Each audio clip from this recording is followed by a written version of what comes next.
একটা যুদ্ধযান ঘন্টায় ১১৫ কিলোমিটার বেগে ছুটতে পারে, বুলেট ঠেকাতে পারে, মাইন ঠেকাতে পারে, ১১ জন সৈনিক নিয়ে যে কোনো ভূখণ্ডে ঢুকে পড়তে পারে।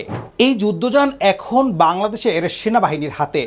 ২০২৫ সালের জুলাই মাসে তুরস্ক থেকে এলো অটোকার কোবরা অন এর নতুন চালান, ১৮টি সাজোয়া যান। আর তার আগে থেকেই বাংলাদেশ সেনাবাহিনীর বহরে রয়েছে ২১৩টি কোবরা ২। একটি দেশ যে দেশের সামরিক সংগ্রহের ৭০% একসময় ছিল চীনা অস্ত্রে ভরা, সেই দেশ এখন ১৫ ধরনের তুর্কি সমরাস্ত্র পরিচালনা করছে। কোথা থেকে শুরু হয়েছিল এই যাত্রা? কোবরা আসলে কতটা শক্তিশালী এবং তুরস্কের সাথে এই সম্পর্ক বাংলাদেশের ভূ রাজনীতিতে কী বার্তা দিচ্ছে? আজ আপনি জানবেন সব কিছু। কোথা থেকে এলো এবং কোথায় যাচ্ছে। তো চলুন শুরু করা যাক।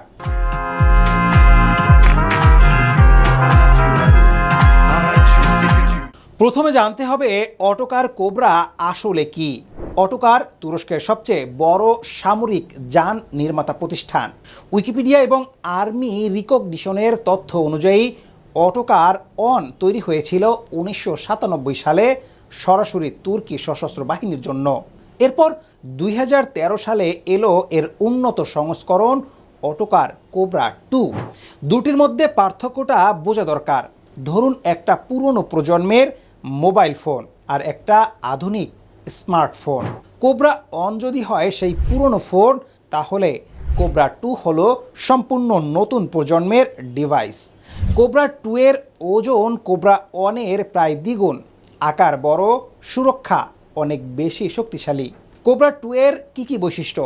এটি একটি হালকা 8x8 কৌশলগত সাজোয়া যান, যা ২০১৩ সালে প্রথম উন্মোচিত হয়েছিল। এটি ১১ জন পর্যন্ত চালক ও কমান্ডার সহ বহন করতে পারে এবং ব্যালিস্টিক মাইন ও আইইডি হুমকির বিরুদ্ধে শক্তিশালী সুরক্ষা প্রদান করে। ঘন্টায় সর্বোচ্চ গতি ১১৫ কিলোমিটার, পাল্লা ৭৫০ কিলোমিটার। বিভিন্ন সংস্করণে এটি সাজোয়া বাহক, command post, electronic warfare, medical ambulance, এমনকি ক্ষুদ্র পরিসরে বিমান প্রতিরক্ষা হিসেবেও ব্যবহৃত হয়। এই যানটির মডুলার ডিজাইন একে একাধিক কাজে ব্যবহারের উপযোগী করে তোলে, সৈনিক পরিবহন, পুনঃতদন্ত এবং সহায়তা ভূমিকা সহ। এর সুনাম একটি বহুমুখী সক্ষম সাজোয়া যান হিসেবে একে বিশ্বব্যাপী বিভিন্ন সামরিক ও নিরাপত্তা অভিযানে মূল্যবান সম্পদে পরিণত করেছে। এখন প্রশ্ন হচ্ছে, বাংলাদেশ সেনাবাহিনীর জন্য এটি কেন দরকার? বাংলাদেশ সেনাবাহিনীর একটা পুরনো সমস্যা ছিল, একমাত্র উৎস, যেটা চীন।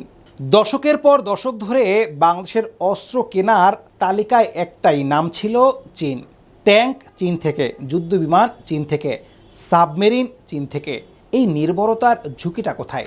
ধরুন আপনার বাড়িতে বিদ্যুৎ, পানি, গ্যাস সব একটাই কোম্পানির কাছ থেকে আসে। সেই কোম্পানি কোনো কারণে সরবরাহ বন্ধ করলে আপনি সম্পূর্ণ অচল। সামরিক নির্ভরতার ঝুঁকি ঠিক এরকম। বাংলাদেশ দীর্ঘদিন ধরে সরবরাহকারীদের একটি সংকীর্ণ বৃত্তের ওপর ঝুলেছিল, মূলত চীন এয়ার এবং নৌ ব্যবস্থার জন্য এবং রাশিয়ার পুরনো প্ল্যাটফর্ম ও গোলাবারুদের জন্য। তুরস্কের সাথে সম্পৃক্ততা সরবরাহের বৈচিত্র্য আনার, নেটো সামঞ্জস্যপূর্ণ সিস্টেম পাওয়ার এবং আরও নমনীয় সংগ্রহ ব্যবস্থা স্থাপনের সুযোগ বাড়ানো। ফোর্সেস গোল 2030 এর আওতায় বাংলাদেশ সিদ্ধান্ত নিয়েছে অস্ত্র সরবরাহকারীর উৎস বৈচিত্র্যময় করতে হবে। আর সেই বৈচিত্র্যের সবচেয়ে বড় নতুন অংশীদার হয়ে উঠেছে তুরস্ক। বাংলাদেশ তুরস্ক প্রতিরক্ষা সম্পর্কে শুরুটা ছিল ধীর, কিন্তু বিস্তার হয়েছে দ্রুত। ন্যাশনাল মেরিটাইম ফাউন্ডেশনের বিশ্লেষক অনুযায়ী বাংলাদেশের সেনাবাহিনী ২০১৩ সালে অটোকার কোবরা হালকা সাজোয়া যান সংগ্রহের মধ্য দিয়ে তুরস্কের সাথে প্রতিরক্ষা সম্পর্কের সূচনা করে। এরপর ২০১৫ সালে সরকার থেকে সরকার চুক্তিতে তুরস্ক বাংলাদেশকে গাইডেড মিসাইল ফ্রিগেট অফার করে। ২০১৭ সালে তুর্কি প্রতিষ্ঠান ডেল্টার ডিফেন্সের সাথে ৬৮০টি হালকা সাজোয়া যানের $১ বিলিয়ন অর্ডার দেওয়া হয়। এরপর আর পিছনে ফিরে তাকাতে হয়নি। bdmilitary.com এর জুন ২০২৫ প্রোফাইল অনুযায়ী কোবরা 2 বাংলাদেশ সেনাবাহিনীতে 2017 সাল থেকে সেবায় রয়েছে এবং বর্তমানে এর সংখ্যা 213টি। আর সবচেয়ে সাম্প্রতিক চালান এলো 2025 সালের জুলাইয়ে। বাংলাদেশ সেনাবাহিনীতে তুরস্ক থেকে অটোকার কোবরা অন এর নতুন চালান পেয়েছে। সর্বশেষ ব্যাচে রয়েছে সাজোয়া কর্মীবাহক কমান্ড ও নিয়ন্ত্রণ যান, ইলেকট্রনিক ওয়ারফেয়ার বা জ্যামার যান এবং রিকভারি যান সহ মোট 25টি ইউনিট, যার মধ্যে 18টি এপিসি। অর্থাৎ শুধু একটি মডেল নয়, বাংলাদেশ সেনাবাহিনী এখন তুর্কি নির্মিত অটোকার কোবরা 2 পদাতিক গতিশীলতা যান এবং MRAP যান, অটোকার কোবরা অন হালকা সাজোয়া যান, RN94 সাজোয়া ambulance, TRG 300 tiger MLRS, TRG 2030 surface to surface missile এবং বায়াক্তার TB2 UCAB পরিচালনা করছে। এই কোবরা শুধু কাগজে কলমের যুদ্ধযান নয়, এটা রণক্ষেত্রে পরীক্ষিত। উইকিপিডিয়ার তথ্য অনুযায়ী কোবরা অন আফগানিস্তানে যুদ্ধে অংশ নিয়েছে, রাশো জর্জিয়ান যুদ্ধে ছিল, কুর্দি তুর্কি সংঘাতে সক্রিয় ছিল, বোকো হারামের বিরুদ্ধে ব্যবহৃত হয়েছে এবং অপারেশন ইউফ্রেটিস ফিল্ড এবং অপারেশন অলিভ ব্রাঞ্চে অংশ নিয়েছে। অর্থাৎ পাহাড়, মরুভূমি, শহর সব ধরনের ভূখণ্ডে এই যান কাজ করছে। বাংলাদেশের জন্য এটা বিশেষভাবে গুরুত্বপূর্ণ। কেন? কারণ বাংলাদেশের ভূখণ্ড বিচিত্র, হাওর, বিল, পাহাড়, সমতল। এই বিচিত্র ভূখণ্ডে যান চালাতে হলে দরকার উচ্চ গ্রাউন্ড ক্লিয়ারেন্স এবং 8x8 ক্ষমতা, যা কোবরার মূল বৈশিষ্ট্য। গত এক দশকে কোবরা অন মূলত অভ্যন্তরীণ নিরাপত্তা, সীমান্ত নিরাপত্তা এবং জাতিসংঘ শান্তিরক্ষা মিশনে সেবা দিয়েছে। বাংলাদেশ বিশ্বের শীর্ষ শান্তিরক্ষী দেশ। এই মিশনগুলোতে কোবরার মতো আধুনিক সাজোয়া যান থাকলে বাংলাদেশি শান্তিরক্ষীরা আরও শক্তিশালী অবস্থানে থাকে। অটোকার কোবরা শুধু একটি যুদ্ধযানের গল্প নয়, এটা একটা বড় কৌশলগত সম্পর্কের ছোট্ট একটা টুকরো। দ্য ডিপ্লোম্যাটের জুন 2026-এর বিশ্লেষণ অনুযায়ী তুরস্কের পররাষ্ট্রমন্ত্রী হাকান ফিদান এর জুন 2026-এ 3 দিনে বাংলাদেশ সফরে দুই দেশের সম্পর্কে একটি নতুন যুগের সূচনা হিসেবে দেখা হচ্ছে, বিশেষত প্রতিরক্ষা সহযোগিতার ক্ষেত্রে। 2018 সাল থেকে তুরস্ক থেকে বাংলাদেশের অস্ত্র কেনা দ্রুত গতিতে বেড়েছে। 15 ধরনের আধুনিক অস্ত্র সংগ্রহ করা হয়েছে। শুধু অস্ত্র কেনা নয়, এখন আলোচনা চলছে যৌথ উৎপাদনেও।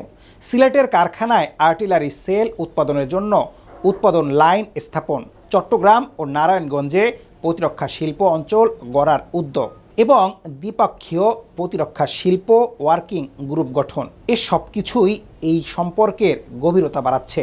পলিটিক্স টুডের ডিসেম্বর 2025-এর বিশ্লেষণ বলছে বাংলাদেশ 2021 সাল থেকে তুর্কি প্রতিরক্ষা পণ্যের চতুর্থ বৃহত্তম আমদানিকারক হয়ে উঠেছে। অন্তত 15 ধরনের তুর্কি সামরিক সরঞ্জাম সংগ্রহ করে তার নিরাপত্তা নীতি পুনর্গঠন করছে। এই সম্পর্ক স্বাভাবিকভাবেই ভারতের মনোযোগ টানছে। পলিটিক্স টুডের বিশ্লেষণে উল্লেখ আছে, দক্ষিণ এশিয়ার নতুন ভূরাজনৈতিক বাস্তবতা হলো চীন, পাকিস্তান ও বাংলাদেশ উভয়ের সবচেয়ে বড় প্রতিরক্ষা সরবরাহকারী আর তুরস্ক দ্বিতীয় বৃহত্তম। ভারতের দৃষ্টিকোণ থেকে তার দুই প্রতিবেশীর সাথে তুরস্কের এই সম্পর্ক গভীর হওয়া একটি উদ্বেগের বিষয়। দ্য জিওপলিটিক্সের বিশ্লেষণ অনুযায়ী তুরস্ক থেকে আনা বেশ কিছু সরঞ্জাম cobra 2, IFB, TRG 300, tiger MLRS এবং বায়াক্তার TB2 UCAB যুদ্ধক্ষেত্রে পরীক্ষিত। এগুলো বাংলাদেশকে নতুন অপারেশনাল, টেকটিক্যাল এবং এমনকি কৌশলগত সক্ষমতা দিচ্ছে। ভারতীয় গণমাধ্যম ইকোনমিক টাইমস ইতিমধ্যে রিপোর্ট করেছে, ভারত সীমান্তের কাছে বাংলাদেশের বায়াক্তার TB2 ড্রোন মোতায়েন নিয়ে ভারতীয় সামরিক বাহিনী নজর রাখছে। তবে বাংলাদেশের অবস্থান স্পষ্ট। বাংলাদেশ তুরস্কের সাথে সম্পর্ক গড়ছে মূলত ফোর্সেস গোল 2030 এর অধীনে আধুনিকায়ন ত্বরান্বিত করতে। এটা কারো বিরুদ্ধে নয়, এটা নিজের সক্ষমতা বাড়ানোর পথ। কোবরা এসেছে, আরও আসবে। এক বিশ্লেষণে বলা হয়েছে বাংলাদেশ ও তুরস্কের মধ্যে এখন 2+2 সংলাপের আলোচনা চলছে, যেখানে দুই দেশের পররাষ্ট্রমন্ত্রী ও প্রতিরক্ষা মন্ত্রী একসাথে বৈঠক করবেন। বৈশ্বিক কূটনীতিতে 2+2 সংলাপ শুধু ঘনিষ্ঠতম কৌশলগত মিত্রদের জন্য সংরক্ষিত। বাংলাদেশ তুরস্ক সম্পর্ক সেই মাত্রায় পৌঁছেছে।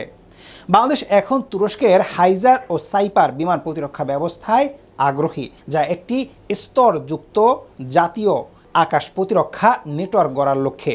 এই পথে আরও আসতে পারে তুলপার হালকা ট্যাঙ্ক, T-155 ফিট্রিনা, স্বয়ংচালিত হাইডজার এবং এসেলসানের রাডার ও ইলেকট্রনিক ওয়ারফেয়ার ব্যবস্থা। কিন্তু 3টি প্রশ্ন থেকে যায়। প্রথম প্রশ্ন, চীন কতটা স্বস্তিতে আছে? বাংলাদেশের সামরিক সংগ্রহে চীনের একচেটিয়া আধিপত্য এখন চ্যালেঞ্জের মুখে। বেইজিং কি এই পরিবর্তন মেনে নিবে? দ্বিতীয় প্রশ্ন, যৌথ উৎপাদন কতদূর যাবে? তুরস্ক চট্টগ্রামে প্রতিরক্ষা শিল্প অঞ্চল গড়তে আগ্রহী। সেটা বাস্তবে হলে বাংলাদেশ শুধু ক্রেতা নয়, উৎপাদনকারীও হবে। তৃতীয় প্রশ্ন, এই অস্ত্র কি শুধু শান্তিরক্ষায় ব্যবহার হবে, নাকি বদলে যাওয়া আঞ্চলিক ভূরাজনীতিতে এগুলো নতুন কোনো বার্তা পাঠাচ্ছে প্রতিবেশীদের? এই একটা কোবরা ঘন্টায় 115 কিলোমিটার বেগে ছুটতে পারে। বাংলাদেশের সামরিক আধুনিকায়নও এখন সেই গতিতেই এগোচ্ছে। সেই গতির গন্তব্য কোথায় সেটা নির্ধারণ হবে আগামী 5 বছরে।